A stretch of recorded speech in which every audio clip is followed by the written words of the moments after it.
இறையேசுவில் பிரியமானவர்களே, இன்றைய தினத்திலே உங்களை சந்திப்பதில் பெருமகிழ்ச்சி. இதய பலமே உடலின் வலிமை.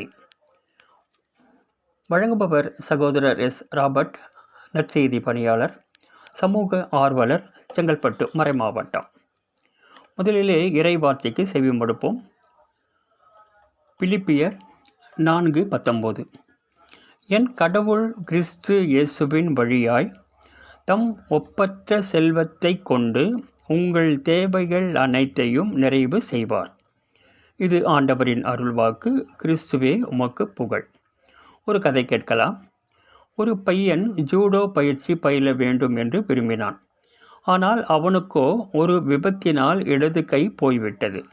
எனினும் அந்த குறையை பொருட்படுத்தாமல் ஒரு ஜூடோ மாஸ்டர் அவனுக்கு பயிற்சி அளிக்க ஒப்புக்கொண்டார்.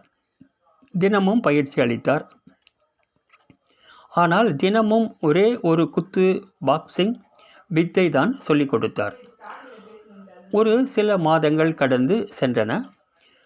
எப்போதும் ஒரே பயிற்சி தான் வழங்கினார். அந்த பையனுக்கு ஒன்றும் புரியவில்லை. ஆனாலும் தொடர்ந்து பயிற்சி மேற்கொண்டான். ஒரு நாள் அந்த பையன் ஜூடோ மாஸ்டரிடம் தன் மனதில் உள்ளதை கேட்டே விட்டான். ஜூடோ மாஸ்டர், இந்த ஒரு குத்து பாக்ஸிங் பயிற்சி மட்டும் உனக்கு போதும் உனக்கு என்று சொல்லிவிட்டார். நாட்கள் கடந்தன.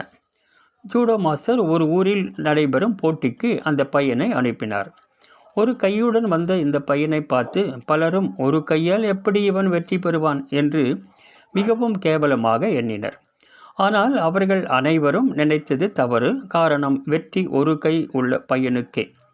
தன்னை விட இரு கை உள்ள பலசாலிகளை எல்லாம் ஆக்ரோஷமாய் எதிர்கொண்டு வீழ்த்திவிட்டு வெற்றி பெற்றான். சிறு பையனை அங்கிருந்த எல்லோருக்குமே ஆச்சரியமாக இருந்தது. பார்த்தார்கள். சிறுவன் சிந்தனையில் இருந்த சந்தேகத்தை ஜூடோ மாஸ்டரிடம் கேட்டான். நான் எப்படி ஒரு கையை மட்டும் வைத்துக்கொண்டு ஒரே ஒரு குத்து பயிற்சியை மட்டும் கற்றுக்கொண்டு வெற்றி பெற முடிந்தது என்று கேட்டான். அதற்கு ஜூடோ மாஸ்டர் சொன்னார், 2 காரணங்கள் தான். ஒன்று, நீ தன்னம்பிக்கையோடு விடாமல் பயிற்சி செய்தது. ஜூடோவிலேயே மிகவும் கடினமான குத்து பாக்ஸிங் பயிற்சி இதையும் கடினமான முறையில் பயிற்சி செய்தது.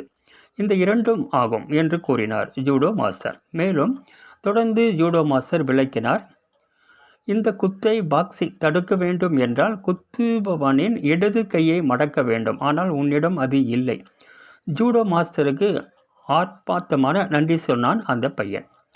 ஆம், அன்பு சகோதர சகோதரிகளே, நம்மிடம் உள்ள குறையை நினைத்து கவலைப்படாமல் அதை இறை அருளோடு நிறைவாக்குவது மிகப்பெரிய திறமசாலிக்கான அடையாளம். ஒரு நிமிடம் சிந்தனை செய்வோம். அந்த பையனிடம் இருந்த குறையை அந்த பையன் நினைக்காமல் முயற்சியோடு விடாமுயற்சி செய்து அவனுக்கு மிக சிறந்த வெற்றிக்கான பாதையை திறந்து கொடுத்தது அவனுடைய விடாமுயற்சி. நாமும் நம்மிடம் இருப்பதை வைத்து முயற்சியோடு பயிற்சி வழியாக செயல்படுவோம். அப்போதுதான் நம்மை அனைத்திலும் வெற்றி சிறக்க செய்பவர் ஆண்டவராக இயேசு கிறிஸ்து வழியாக தந்தையாம் கடவுள். ஜெபிப்போமா? நமது எல்லாவித சூழ்நிலையிலும் நமது ஆண்டவராகிய இயேசு கிறிஸ்துவின் ஒப்பற்ற செல்வம் வழியாக கடவுள் நம்மை பாதுகாத்து அருள் வழங்கி ஆசிர்வதிப்பாராக. ஆமன்.